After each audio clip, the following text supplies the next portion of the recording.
呢間牛雜檔一開檔就已經排晒隊啦，睇嚟佢喺呢條街係小有名氣啊！師傅攞住個大剪刀係咁剪，犀利啊！係犀利，仙氣飄飄啊！睇呢煲牛雜，睇起身嘅野味 ，OK。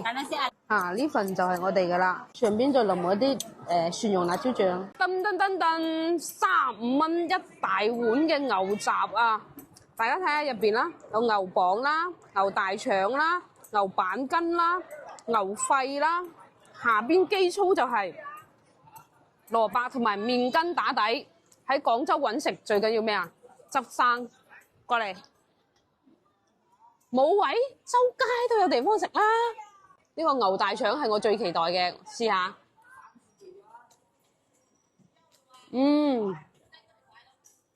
好入味啊！佢又唔係嗰啲燉得特別爛嘅，係有少少嚼口嘅。我就係中意呢一種，非常之野味。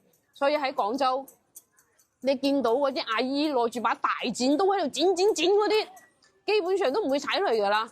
食佢就啱啦。OK， 我繼續食啦。好味。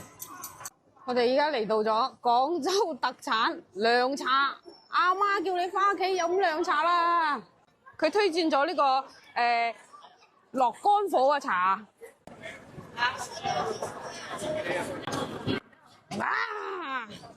好甜啊，真係好甜。好，下一間走。喺呢個涼茶鋪隔離咧，就係呢間永昌餅家。呢間餅家喺某書上面都係好紅噶，好多人打卡買餅噶。如果你哋有興趣要買啲手信翻去嘅話，可以喺呢間鋪頭入邊揀。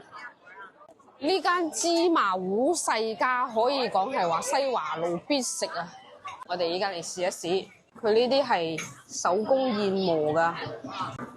睇下哥仔幾大力，幾粗壯嘅手臂。